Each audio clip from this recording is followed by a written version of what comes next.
지난 8월 5일 고용노동부 장관이 2023년도 최저임금을 고시를 했습니다. 금액은 시간당 9,620원으로 결정이 됐고요.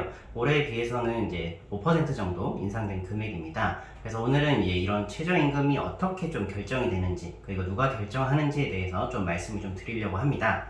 제가 뭐 중고등학교 이렇게 교육을 가가지고 최저임금을 누가 결정하는지 물어보면은 사실 이제 정확하게 답변하는 경우는 없죠. 그래서 일부는 뭐 대통령이 결정하는 거 아니냐 이렇게도 답변하기도 하는데, 그러면은 최저임금은 현재 누가 어떻게 좀 결정을 하고 있나요? 최저임금은 이제 최저임금위원회가 결정을 하고 그 결정한 사항을 고용노동부 장관이 고시하도록 되어 있습니다. 그래서 이 최저임금위원회는 정부에서 추천해서 임명한 공익위원이 있고, 또 이렇게 노동자 단체에서 노동자를 대변해라 이렇게 추천한 근로자위원이 있고, 또 사용자 단체에서 좀 회사 입장을 대변하도록 추천한 사용자위원이 각각 9명씩 총 27명이 이제 회의를 통해서 표결을 해서 최저임금을 결정을 하고 있습니다.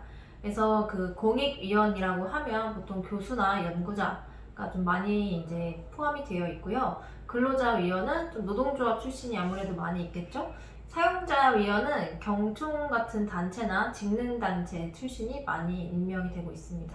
최저임금위원회는 이제 실제로 최저임금을 결정하는 이제 전원회의라고 해서 전체 이제 27명이 다 참여하는 회의가 있고요. 그 외에는 이제 임금수준위원회, 생계비 전문위원회, 운영위원회 이런 식으로 좀 구조가 좀 형성이 되어 있습니다. 그래서 올해는 이제 8번이나 열린 전원회의를 통해 가지고 최저임금이 결정이 되었는데요.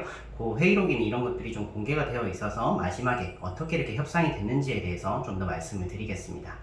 최저임금이 결정되는 구조를 먼저 살펴보시면 이제 근로자위원과 사용자위원이 내년도 최저임금은 이 정도가 되어야겠다 이렇게 기준을 좀 제시를 하면 당연히 차이가 있겠죠. 근로자를 대변하고 사용자를 대변하기 때문에. 그러면 그 사이에 액수 차이를 좀 절충하고 조율하면서 이게 만나는 지점을 찾는 그 과정을 거치게 됩니다.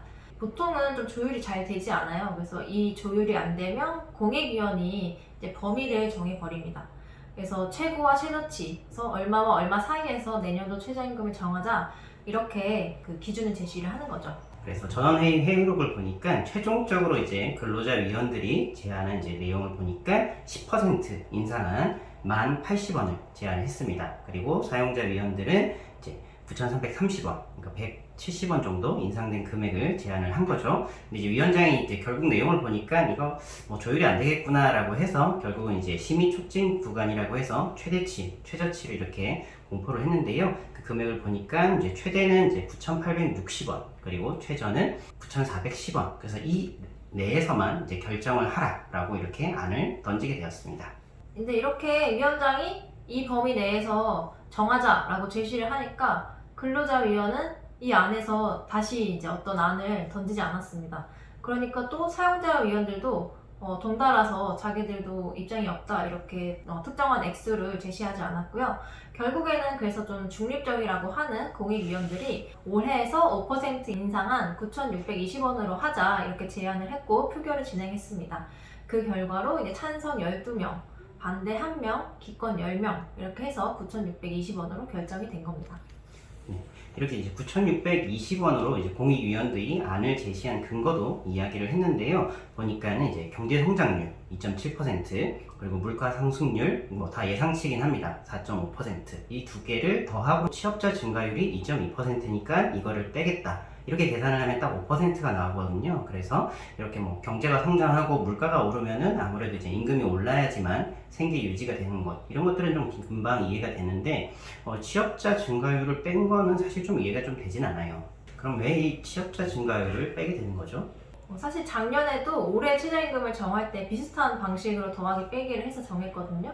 근데 이제 이 결정에 참여한 분의 어떤 인터뷰를 보니까 일할 사람이 늘어나면 수요 공급 곡선의 법칙에 따라서 또 임금의 가치가 상대적으로 줄어들게 되니까 취업자 증가율을 이 최저임금 증감률을 정할 때 뺀다 이렇게 말씀했는데 사실 잘 이해는 되지 않습니다. 네, 그래서 법에는 생계비 유사 노동자의 임금 그리고 노동 생산성을 종합적으로 고려해서 이제 최저임금 결정하라고 되어 있는데 취업자 증가율은 왜 빼야 하는지 조금 낯선 개념이긴 한 것 같습니다. 최저임금이 이제 시간당 9,620원으로 이렇게 인상이 됐기 때문에 내년부터는 이제 일주일에 40시간 근무하는 근로자의 경우에는 월 임금이 이제 200만 원 좀 넘게 됩니다. 그래서 201만 580원이 이제 최저임금으로 된다고 보시면 되고, 이렇게 최저임금이 오르게 되면은 이거에 연동되어 있는 뭐 실업급여나 그리고 재해가 발생할 때 받을 수 있는 휴업급여 이런 것들도 동일하게 2023년부터는 인상되게 되겠습니다.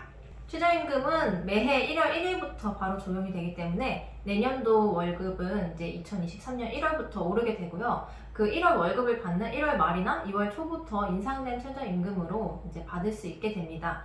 만약에 이 최저임금 미달에서 뭐 2022년 기준으로 월급을 준다던가 하는 일이 생기면 노동청에 바로 임금 체불로 진정을 할 수 있습니다. 오늘은 이제 최저임금을 누가 결정하는지 그리고 어떤 식으로 협의를 해서 최종적으로 의결하는지에 대해서 좀 살펴봤습니다. 아무래도 뭐 제일 중요한 거는 이제 금액이겠죠. 그래서 9,620원이라는 금액을 제일 중요하게 아시면 될 것 같고요. 추가로 더 궁금한 거 있으시면 댓글로 남겨주시면 저희가 답변 드리도록 하겠습니다. 네, 다음에도 더 유익한 영상으로 찾아뵙겠습니다. 감사합니다. 감사합니다.